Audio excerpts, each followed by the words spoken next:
श्रीमद्वेङ्कटनाथार्यं वन्दे वेदान्तदेशिकं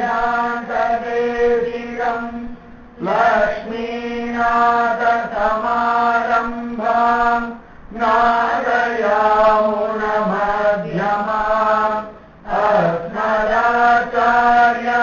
अस्मदाचार्यपर्यन्तां वन्दे गुरुपरम्परां यो नित्यमच्युतपदाम्बुजयुग्मरुग्म व्यामोहतस्ततितराणि तृणाय मेने अस्मद्गुरोर्भगवतोऽस्य दयैकसिन्धोः रामानुजस्य चरणौ शरणं प्रपद्ये बुधं शरश्च महदाह्वय भट्टनाथ श्रीभक्तिसारकुलशेखर योगिवाहान् भक्ताङ्गिरेणुपरकाल यतीन्द्रमिश्राम् श्रीमत्पराङ्कुशमुनिं प्रणतोऽस्मि नित्यम् नाम संकीर्तनं यस्य सर्वपापप्रणाशनं प्रणामो दुःखशमनः तं नमामि हरिं परम् वसुदेवसुतं देवं कंसचाणूरमर्दनं देवकी परमानन्दं कृष्णं वन्दे जगद्गुरुम् तालेलो तालेलो तालेलो तालेलो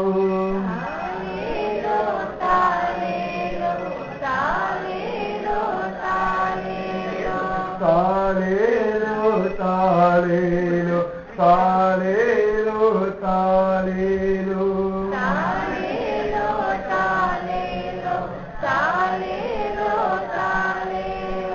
அன்போடு யசோதை அழகாக தாலாட்ட அன்போடு யசோதை அழகாக தாலாட்ட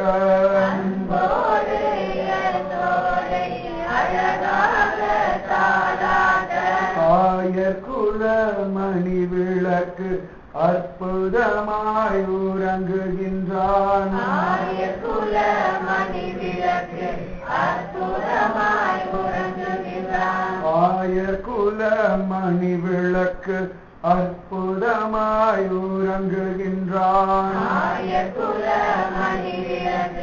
அற்புதமாய் உறங்குகின்றான் தாலேலோ தாலேலோ தாலேலோ தாலேலோ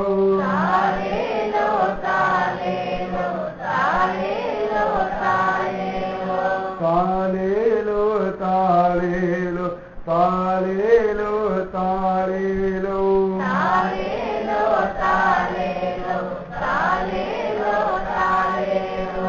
கோபி மணாளன் கோவிந்த கிருஷ்ணனவன் கோபி மணாளன்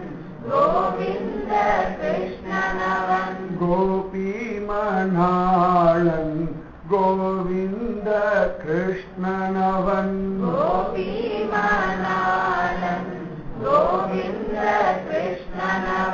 கோகுலத்தில் ராமனுடன் சேர்ந்தே தூங்குகின்றான்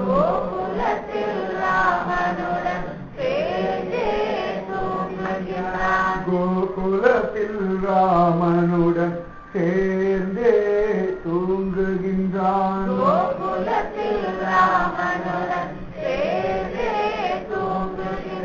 தாலேலோ தாலேலோ தாலேலோ தாலேலோ